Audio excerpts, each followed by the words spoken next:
Halo, salam jumpa kembali dalam sekolah kehidupan. Sekolah yang tidak ada pernah tamat-tamatnya ini, karena dalam kehidupan kita belajar, dan terus belajar sampai Tuhan memanggil kita. Terima kasih saya ucapkan buat semua rekan kehidupan yang terus mensupport channel ini dengan cara like, mengkomen, mensubscribe, men-share, bahkan menonton video ini sampai dengan selesai, sehingga video ini channel ini terus berkembang. Ya, sekali lagi terima kasih. Baik, kita masih ada pada pelajaran dari seorang tokoh Alkitab yang bijaksana yang bernama Salomo. Kali ini kita akan belajar dari kitab Amsal pasal yang ke-12 ayat yang ke-8 yang berkata demikian: setiap orang dipuji seimbang dengan akal budinya, tetapi orang yang serong hatinya akan dihina. Sekali lagi, setiap orang dipuji seimbang dengan akal budinya, tetapi orang yang serong hatinya akan dihina.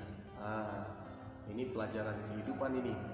Salomo bilang setiap orang dipuji seimbang dengan akal budinya. Ya. Artinya orang dinilai itu sesuai dengan akal budinya. Nah, akal itu berbicara dengan akademik, ilmu pengetahuan, itu akal. Jadi akal itu berbicara ilmu pengetahuan atau ilmu akademik. Dan kemudian bukan hanya akal tetapi budinya. Ya, saya akan baca. Setiap orang dipuji seimbang dengan akal budinya. Nah, budi di sini itu berbicara karakter. Ya, itu berbicara karakter.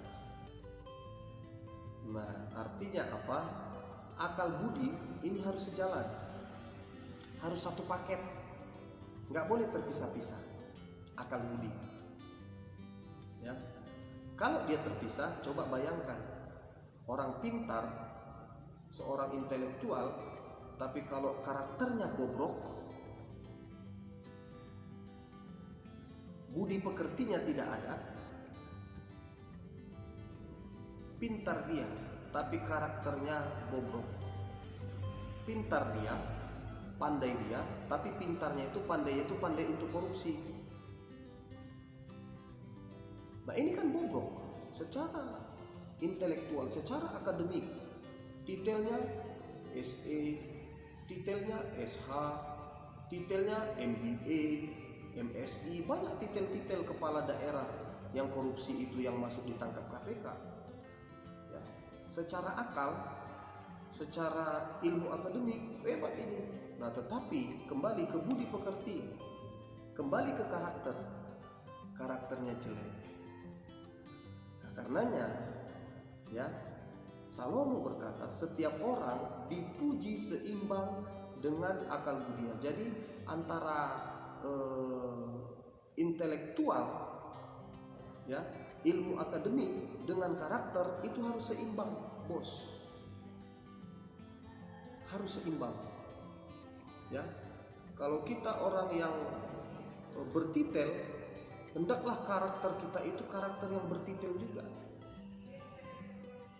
Jangan secara akademik kita bertitel, tetapi secara karakter, secara budi pekerti nggak ada nilainya. Tak bernilai kita. Kenapa kita tidak bernilai? Karena tidak seimbang. Karena karakter kita anjlok. Nah, satu waktu saya bincang-bincang dengan sekcam, sekretaris camat di tempat saya tinggal. Mantan sekretaris camat, karena sekretaris camat sekarang sudah beberapa kali ganti. Ini pada waktu itu sekretaris camat ketemu dengan saya, kita bincang-bincang. Lantas dia bilang pada waktu itu sedang gencar-gencarnya motonya darurat narkoba, ya, darurat darurat korupsi, ya. Pokoknya pada waktu itu darurat narkoba, itulah waktu itu digaungkan oleh pemerintah. Saya kurang ingat persis pada tahun berapa, tapi pernah digaungkan pemerintah darurat narkoba. Lantas Sekcam bilang, oh Pak Pendeta, ini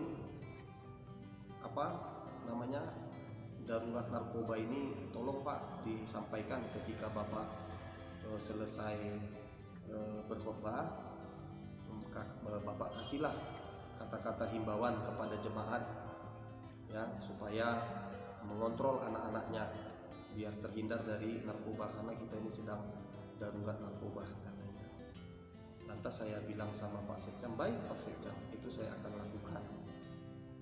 Tetapi menurut pandangan saya, sebetulnya kita ini bukan darurat narkoba. Dia kaget. Kenapa Pak Pendeta bilang begitu? Iya, sebetulnya kita ini darurat moral. Darurat moral, iya. Maksud Bapak apa? Ya, kita ini darurat moral. Karena apa? Kalau moral seseorang baik, tidak mungkin dia mau pakai narkoba. Kalau moral seseorang baik, tidak mungkin dia mau korupsi. Jadi kita ini darurat moral sebetulnya. Nah, moral ini ya hanya dua yang paling dekat yang bisa menjangkau. Yang pertama keluarga, yang kedua kerohanian. Hanya dua inilah yang paling dekat yang bisa menjangkau yang namanya moral. Nah, gitu juga ya Pak Pendeta, kata Pak Sekcam. Iya Pak, jadi kita ini darurat moral. Nah, jadi moralnya harus diperbaiki. Karenanya diadakan pelajaran-pelajaran atau pengetahuan kepada setiap keluarga. Karena ada banyak orang tua yang tidak tahu jenis-jenis narkoba. Sehingga ketika anaknya pakai narkoba, orang tuanya tidak tahu anaknya sudah ngapain. Banyak loh orang tua yang tidak tahu narkoba. Ganja seperti apa, sabu-sabu seperti apa, ekstasi seperti apa. Banyak orang tua. Nah, ini perlu diadakan edukasi. Ya, perlu diadakan pembelajaran kepada keluarga-keluarga, diadakan bimbingan-bimbingan, seminar-seminar, sehingga setiap keluarga-keluarga mengetahui, sehingga mereka bisa mengontrol anak-anaknya. Nah, itu. Kemudian kerohanian, ya, di rumah ibadah masing-masing, di gereja-gereja, ya, di masjid, di vihara, pokoknya di rumah ibadah masing-masing sesuai dengan agama masing-masing diadakan edukasi. Nah, sehingga apa? Sehingga moral daripada setiap kita itu kuat, moralnya baik. Jadi kalau moralnya baik, tidak mungkin dia mau pakai narkoba. Kalau moralnya baik, tidak mungkin dia mau korupsi.